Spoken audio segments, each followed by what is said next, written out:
Good morning, guys and gals here. Just heading down the road here. Got a little loader video we've been working on. Got the mountain over there. It's a beautiful Monday morning. Oh, I guess it's Tuesday now. Tuesday morning. And it looks like it's going to be clear and cold, which is what we like. I don't mind the cold. And over in this country, it doesn't get windy, so we don't have to worry about that wind. So we're just today we gotta try to get this loader part brake put back together and get some new shoes on it, and do basically part 2 of the video going back together. We got a little leak on a heater valve coming off the water pump on the engine. That dried up yesterday after I fired the loader up and ran the loader around a little bit.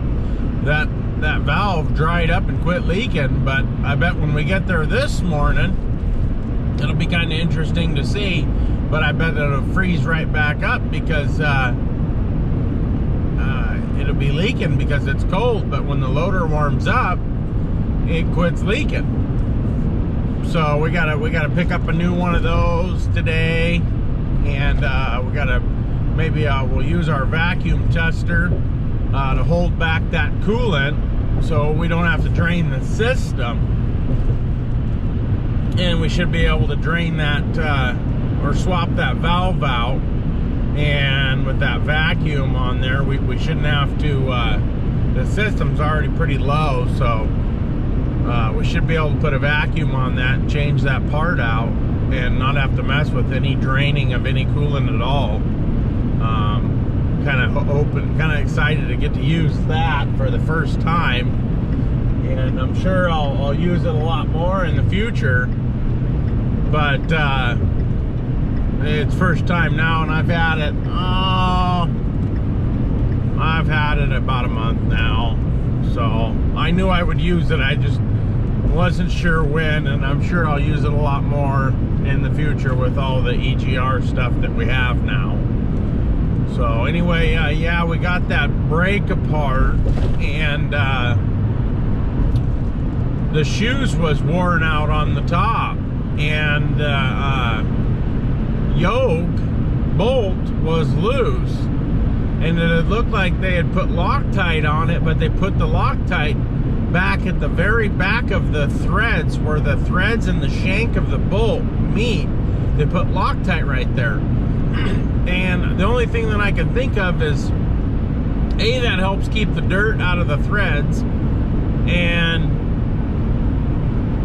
keeps everything clean, but yet you can get the bolt out without having to Loctite. Well, they used, it looked like blue, but it had been so old it looked like about clear.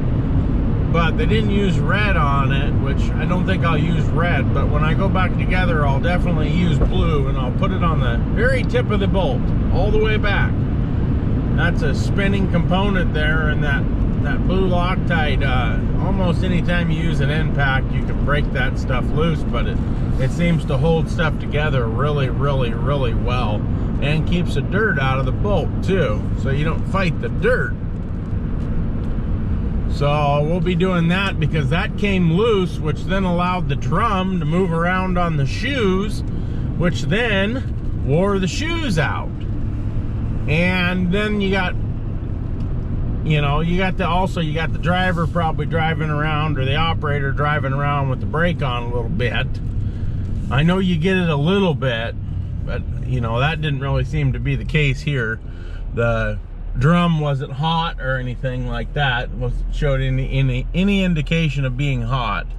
So I don't think that was the case. I think the case was just the bolt came loose, and there's also an O-ring in there that helps with vibration dampening on that drive line, and I'm going to put a new O-ring in there to try to help absorb as much as I can. Those splines showed a little bit of wear, but not very much. But we'll get here to the shop and get everybody lined out, and get headed up there and get going on this project. I've been up since about 3 this morning. Just itching to go on it. Get it back together. So we'll see you guys in a bit.